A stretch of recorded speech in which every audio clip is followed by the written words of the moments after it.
আসসালামু আলাইকুম সবাইকে। নিয়তির বাঁধন গল্পের 49 নাম্বার পার্ট। তো বেশি কথা না বলে চলুন গল্প শুরু করা যাক। রায়ান রেডি হয়ে পুনরায় নিচে নেমে ব্রেকফাস্ট করে বইয়ের জন্য প্লেটে করে খাবার নিয়ে রুমে ফিরে এলো। যদিও বইয়ের জন্য এবেলায় খাবার নিয়ে উপরে আসতে লজ্জাবোধ হচ্ছিল, কিন্তু বইয়ের কথা ভেবে এতটুকু তো করাই যায়। ভেবে রুমে এসে প্লেটটা বেড সাইড টেবিলের উপর রেখে দিয়ে ঘুমন্ত বইয়ের পাশে বসে পড়লো। ঘুমন্ত কন্যার মুখ পানে কিছু পল তাকিয়ে রইল নির্বিশেষ। মেয়েটার মাঝে কি এমন আছে যে এক শ্যামকন্যার প্রেমে সে এত দ্রুত পড়লো? বিয়ের শুরুতে তো মেয়েটার সাথে কত খারাপ ব্যবহার করলো, কিন্তু মেয়েটা একবার এসব নিয়ে অভিযোগ জানালো না। অথচ একটু ভালোবাসা পেতে মেয়েটা তার সর্বস্ব তাকে সঁপে দিয়েছে। দুজনের কেউ এখনো মুখ ফুটে উচ্চারণ করেনি যে ওরা একে অপরকে ভালোবাসে, কিন্তু তাদের কাজে ব্যবহারে যেন তা প্রতি মুহূর্তে প্রকাশিত হচ্ছে। রায়ানের নিজেকে কেমন ভাগ্যবান মনে হলো। মনে মনে বাবাকে ধন্যবাদ জানালো এমন একটা শ্যামাঙ্গিনীকে তার জীবনে এনে দেওয়ার জন্য। ভালো কাউকে জীবনসঙ্গী পাওয়ার তো যে কারোরই ভাগ্যের বিষয়। তার বাবা সেই কাজটা তার জন্য সহজ করে দিয়েছে, এই মেয়েটাকে একান্ত তার করে দিয়ে। যে মেয়ে স্বামীর থেকে সামান্যতম অব্যক্ত ভালোবাসা পেয়ে খুশি থাকতে পারে, তাকে আজীবন আগলে রাখবে সে। ভেবে নিশাতের একটা হাত টেনে এনে শুকনো চুমু খেলো। একটু নিচু হয়ে মেয়েটার কপালে নিজের কপাল ঠেকিয়ে আদুরে স্বরে ডেকে উঠলো, বউ পাখি উঠো। মুখ জুড়ে গরম নিঃশ্বাসের ছোঁয়া পেয়ে আর আদুরে ডাক শুনে চোখ পিটপিট করে তাকালো নিশাত। চোখের সামনে স্বামীর মুখাবয়ব দেখে আলতো হাসি উপহার দিল নিশাত। বিনিময়ে রায়ানও হালকা হেসে নিশাতের নাকের সাথে নাক ঘষে শান্ত স্বরে বলল, উঠে ফ্রেশ হয়ে আসো, খাবার এনেছি, আবার খেয়ে ঘুমিও। বলে নিজে আগে নিশাতের উপর থেকে সরে পড়লো। নিশাত বিছানায় উঠে বসে গায়ের উপর থেকে কমফোর্টারটা একটু সরাতেই লজ্জারাঙা হলো বদন। এখনো লোকটার শার্ট পরনে, এই আলোতে যেন এখন স্বামীর সামনে আরো লজ্জা লাগছে। রাতের ঘটনা স্মরণে আসতেই কপল দই লালিত হয়ে উঠলো।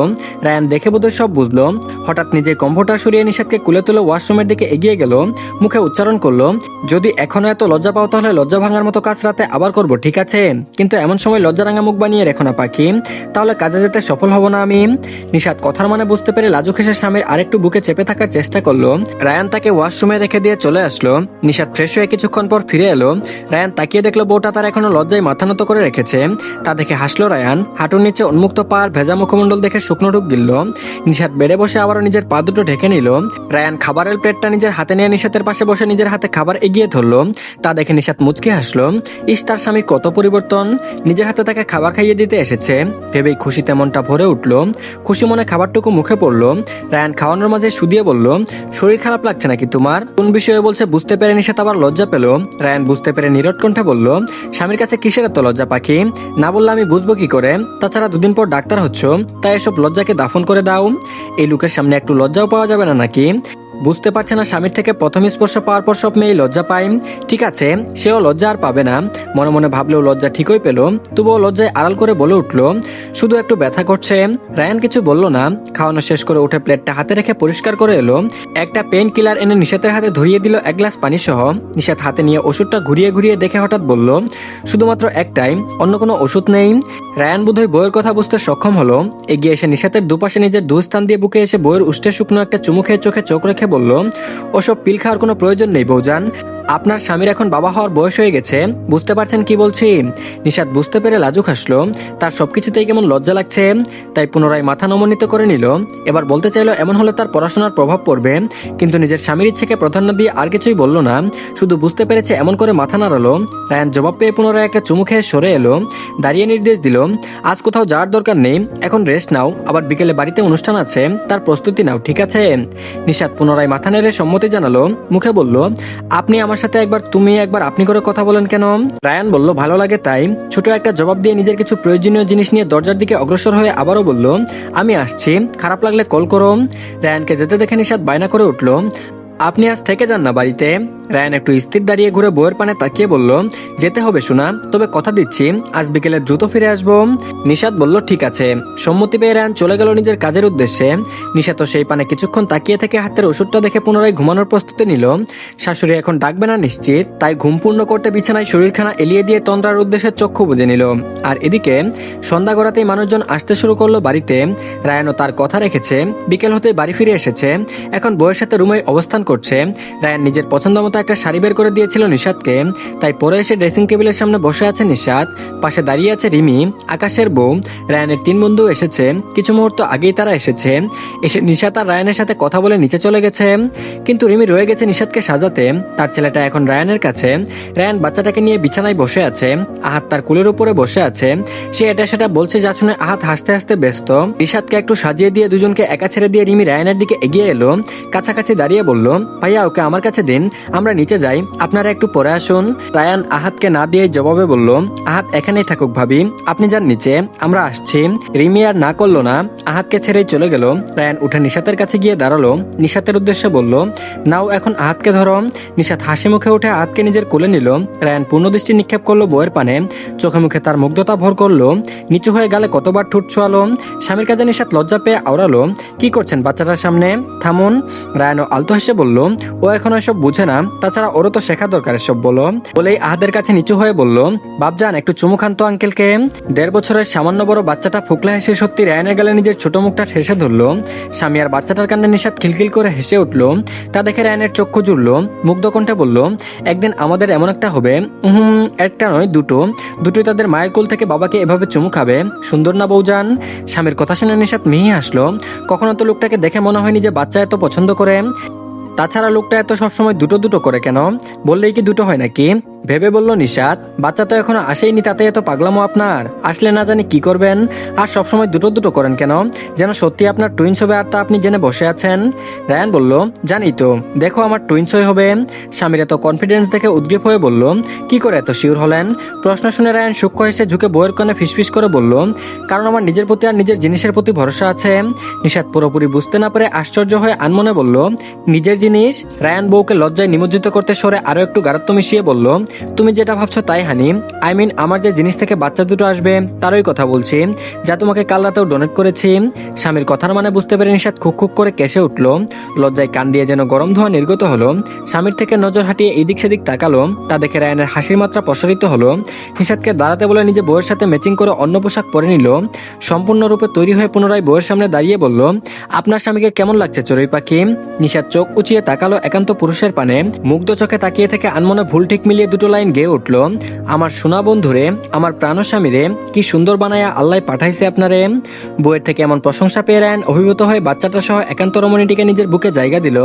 নিশাত উপলব্ধি করলো রায়ানের হৃদস্পন্দন কত দ্রুত গতিতে ছুটে চলছে, যেন ওই হৃদস্পন্দনই বলে দিচ্ছে মানুষটা তাকে কত ভালোবাসে। ওই বুকে আগলে নিয়েছে, হয়তো এভাবে আজীবন আগলে রাখবে ভেবে আলতো হাসলো। রায়ান বধুর কেশের উপর ওষ্ঠ ছুঁয়ে গাঢ় স্বরে বলল, আমার বউ পাখিকেও অসম্ভব সুন্দর লাগছে, আর তার প্রশংসা করার মতো কোনো ভাষা বা গান আমার জানা নেই। নিশাতের এর থেকে বেশি আর কি চাই? লোকটা ঠিকই বলেছিল, সবকিছু মুখে বলতে হয় না, কিছু কিছু জিনিস এমনিতেই বুঝে নিতে হয়, আর কখনো কখনো উচ্চারিত বাক্যগুলোর গভীরতাও বুঝতে হয়, যা সে আজকাল একটু একটু উপলব্ধি করতে সক্ষম হচ্ছে। রায়ান বউকে বুক থেকে সরিয়ে তার একটা হাত নিজের হাতের আজলায় নিয়ে সম্মুখে অগ্রসর হতে হতে বলল, চলো নিচে যাই, সবাই আমাদের অপেক্ষায়। আর এদিকে নিশাতকে নিয়ে নিচে আসতে সবার দৃষ্টি এসে তার উপর উপনীত হলো। বার্থডে বয়কে স্ত্রীর হাত ধরে নিচে নামতে দেখে বন্ধুগণ সব চেয়ার আপ করে উঠল।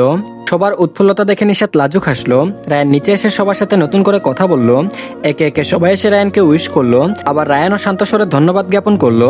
নিশাত তখন রিমির পাশে দাঁড়িয়ে, আরহান সাহেবের দুজন বন্ধু এসে রায়ানকে শুভেচ্ছা জানিয়ে বললেন, তা বৌমা কই রায়ান বেটা? রায়ান আশেপাশে তাকিয়ে বউকে রিমি ভাবির পাশে দাঁড়িয়ে থাকতে দেখে সেদিকে এগিয়ে গেল। পুনরায় হাতটা পাকড়াও করে দুটো লোকের সামনে স্থির হয়ে পরিচয় করিয়ে দিয়ে বলল, এই হলো আমার স্ত্রী আঙ্কেল, মিসেস নিশাত নেওয়াজ। নিশাত নয়ন উঁচিয়ে স্বামীর পানে তাকালো, অক্ষিকোণে জল জমলো। যে ছেলেটা একদিন গলা উঁচিয়ে বলেছিল তাকে স্ত্রী হিসেবে মানে না, সে ছেলেটাই সবার সামনে আজ তাকে নিজের স্ত্রী বলে পরিচয় করিয়ে দিচ্ছে। এর থেকে আনন্দের আর কি হতে পারে? আর ছোট ছোট চাওয়াগুলো ছেলেটা এখন প্রতিনিয়ত পূরণ করে চলেছে। এই লোক দুটোর কথা কর্ণগোচর হতে ধ্যান ছুটলো নিশাতের, নম্রস্বরে সবার সাথে কুশল বিনিময় করলো। এভাবেই সময় অতিক্রম হতে কেক কাটার সময় উপনীত হলো। রায়ান মা বাবা নিজের স্ত্রীকে পাশে নিয়ে কেক কেটে সবাইকে একটু মুখে তুলে খাইয়ে দিল। পুনরায় সবাই গিফট দিয়ে এলোমেলো হয়ে গেল। খাওয়া দাওয়া শুরু হলো। তখন ওই তিন বন্ধু পুনরায় এসে দাঁড়ালো রায়ান আর নিশাতকে ঘিরে। রায়ান শুরুতেই চোখ রাঙিয়ে সাবধান করে দিল যাতে বউয়ের সামনে কিছু উল্টাপাল্টা না বলে। সে সব কথায় কি তিনজন পাত্তা দিল? তিনজন রায়ানের সামনে একটা বক্স এগিয়ে ধরে একই সাথে বলল, সারপ্রাইজ দোস্ত। বক্সে কি আছে জানে না, তবে পুনরায় তিনজনকে একত্রে বলতে দেখে হতাশার শ্বাস ফেললো। বক্সটা হাতে নিয়ে বলল, এভাবে সবাই একসাথে বলার কি আছে, আলাদা আলাদা বলতে পারিস না? তারা বলল, সেসব কথা বাদ দিয়ে বক্স খুলে দেখ আগে গিফট পছন্দ হয় কিনা। তৎক্ষণাৎ আকাশের কথা শুনে রায়ান বক্স খুলতেই বড় বড় চোখ করে তাকালো বন্ধুর পানে। সবগুলোর মুখে হাসি লেগে আছে। রায়ান ঠোঁট বাঁকিয়ে নিরেট স্বরে উচ্চারণ করলো, হানিমুন টিকিট। আকাশ বলল, হ্যাঁ জানি, এখন দেশের বাইরে যেতে পারবি না, তাই দেশের মধ্যে আয়োজন করে দিলাম, পছন্দ হয়েছে? এতক্ষণে বন্ধুদের কাণ্ড দেখে পাশে নীরব হয়ে দাঁড়িয়ে থাকা মেয়েটা স্বামীর মুখে হানিমুন শব্দটা শুনে লজ্জা পেল।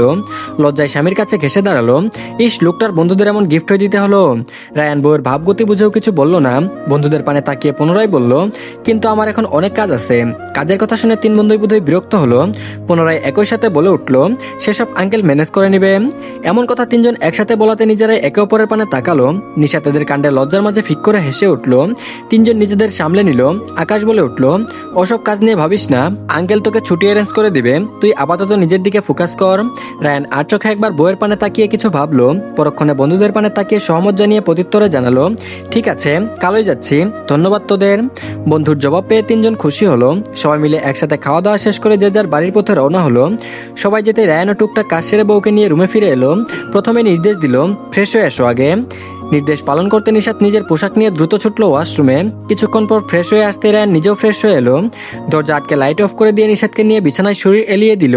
কাল রাতে এমনিতেই ঘুম হয়নি, তার উপর আজ দিনভর কাজ, আবার বাড়িতে এমন একটা অনুষ্ঠান, সব মিলিয়ে রায়ান যেন বড্ড ক্লান্ত। বউয়ের সান্নিধ্য পেয়ে রায়ান সেই ক্লান্তি দূর করতে চাইলো, তাই তো নিশাতকে বিছানায় শুইয়ে দিয়ে নিজে তার উপর ভর ছেড়ে দিল। গলায় মুখ গুজে জোরে জোরে শ্বাস টানলো, যেন মেয়েলি ঘ্রাণটা নিজের মাঝে শুষে নিতে চাই। স্বামীর নিকটস্থতায় নিশাতের শরীর দুলে উঠল।